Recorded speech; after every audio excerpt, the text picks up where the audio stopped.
Historic homes are prevalent in Maryland and have so many wonderful things about them, but they also have some drawbacks. In today's video, we are going to be talking about 5 reasons why you never want to buy a historic home, things to think about before you make a huge purchase. Okay, so what is the definition of a historic home in the first place? A historic home is at least 50 years old and retains much of its original architecture and characteristics. Now, before we get into all of the reasons why you should not buy a historic home, let's start with the fact that I get contacted all the time by people who are interested in buying real estate in Maryland because there are so many different historic areas to buy these big, old, beautiful houses. So many neighborhoods where you can get them at a steal compared with other historic homes, for example, in Washington, D.C. So even though today I'm going to be telling you the cons of buying a historic home, they know that they are popular, that people are looking for them. It's just that there are some pitfalls, so we want to talk about those. Before we get into all of the negatives, let's start with the positives, because there definitely are good things about investing in a historic home. First of all, these homes have unique and gorgeous architecture. You have intricate built-ins, you have heavy wood doors, you have wavy glass, you have beautiful hardwood floors with inlays and designs. The list goes on and on. Plaster walls. I mean, you just can't get good construction like these old homes nowadays. Anybody who's buying new construction will tell you that the materials are not the same. The structural integrity of these homes are not the same. So what you are getting with these older homes is beautiful, unique architecture, and that is something to be valued. Another pro to buying a historic home is that there are financial incentives that can be available to you if you are thinking about buying a historic home. So for example, in the Baltimore metro area and in other areas like Ellicott City and some of these historic areas, you can get tax credits to assist you with the cost of renovating these old historic homes, which could be a really great opportunity to get like 30 to 40% back of what you invest in a credit based on, the municipality's interest in making sure that these homes are preserved and restored to their original glory. So if you're looking to make a historic home purchase, there could be some financial incentives for you to do so. Another pro is that these old homes are part of old historic neighborhoods. So not only do you get to deal with the charm of your own historic home, you have your whole surroundings enveloped by these beautiful historic neighborhoods like Bolton Hill in Baltimore and Guilford and Roland Park, and places like this have different architectural styles. You can have Tudor style homes and you can have Victorian style homes all within the same community, so you really get the benefit of living in a beautiful environment, which is great. It's also important to understand that historic homes are not just in Baltimore and Baltimore Metro. They exist in Montgomery County and Howard County and Harford County. So all of the Baltimore Metro has areas that have historic homes. In case you are not interested in living in the city, you still have options elsewhere in Maryland. My name is Persia, and every day I get calls, texts, and emails from people just like you who are thinking about making a move in Maryland, whether that's to buy or to sell, and I absolutely love what I do. So whether you're thinking about making a move in the next 90s or 90 days, please reach out to me and to my team. We would be thrilled to help you make that transition. You can call us, text us, email us, you can set up a video chat with us, and it would be our pleasure to help you make the transition in Maryland.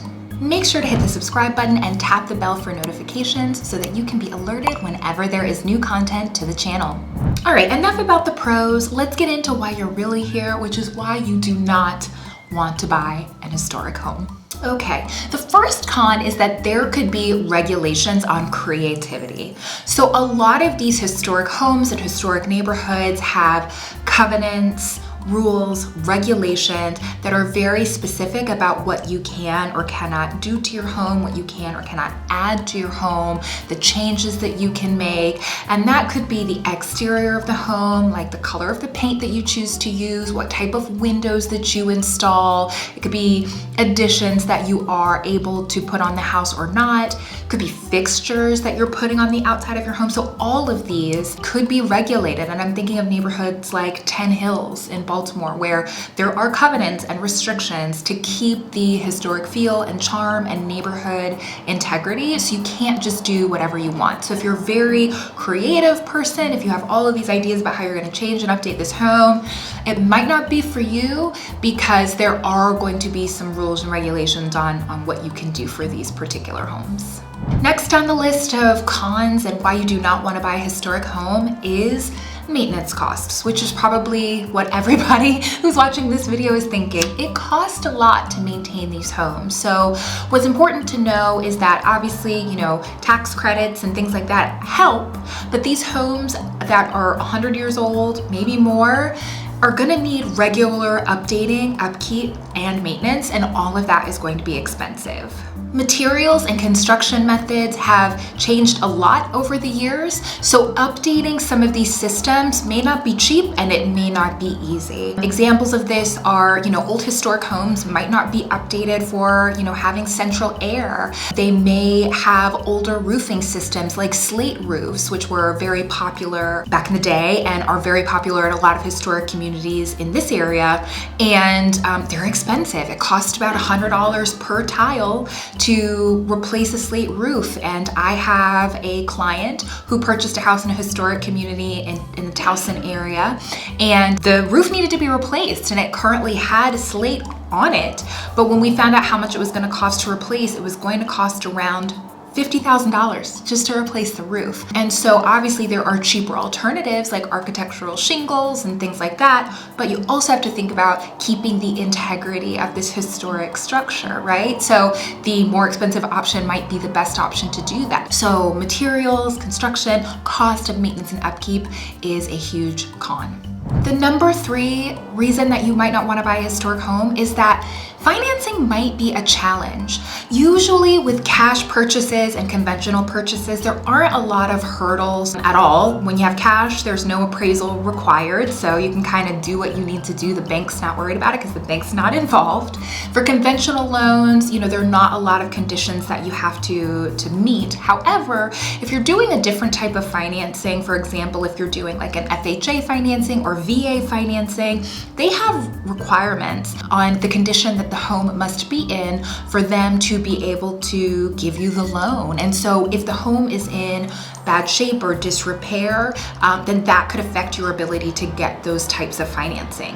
Some old historic home issues that might create issues when it comes to an appraisal are foundation issues and structural damage, non-operational appliances, roof damage or age to your roof, inadequate insulation in attic spaces, disturbed lead paint, which means like chipping, peeling paint, evidence of termites and termite damage. So all of these things could be reasons why the appraiser for VA or FHA wouldn't pass the appraisal. So it's important to know these things going into it, and important to know that this is a potential con for buying a historic home.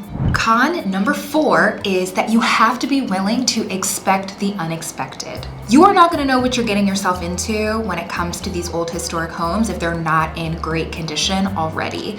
So after the home inspection, my recommendation would be to consult with a contractor, to have somebody who is experienced, who can walk through the home with you and who can let you know how much all of these repairs are going to cost you, so that you have a good idea the real amount of money that you are going to have to put in this home to make it updated and to make it what you need to be. And then be prepared for the fact that that's probably an underestimate because whenever you're doing renovations on a property, especially an old home, there's going to be stuff that comes up that the contractor didn't even know was going to happen. So plan for the unexpected, and also plan for the fact that it's probably going to take a lot longer than they originally estimate to get all of the renovations done in a historic home. Stuff pops up. And the last reason that you don't want to buy a historic home is that you might have to make adjustments to the layout of the home. These older homes that were built in the early 1900s, late 1800s, things like that, they were not equipped for the big, open, expansive, open concepts that people like these days. A lot of times they have galley kitchens, which, because the kitchens were functional, they weren't entertainment spaces the way that they are now. These older historic homes do not have large closets. A lot of them have very, very small closet spaces and not a lot of storage, because that just wasn't common when these houses were constructed. A lot of the basements in these homes were for functional purposes, for storage. So they are not equipped to be live-in, functional living spaces. So if you are wanting a more modern space in a more historic home, then you have to think about the layout and whether it's possible to update it and how much that's going to cost you. Well, there you have it. All of the reasons why you should not buy a historic home. I hope that you found this information helpful, and that if you've been thinking about buying a historic home, you kind of know, okay, this seems like something I'm up for. It's a labor of love. Or you could say, I was thinking about it. Absolutely not. I don't have the stomach for it. So we will see. But remember, if you are thinking about buying an old home, a new home, if you're thinking about buying or selling, please feel free to reach out to me and to my team. We would love to help you. Call us, text us, email us, and we would love to help you make a smooth transition in Maryland. Thanks so much for watching, and I will see you in the next video. Bye.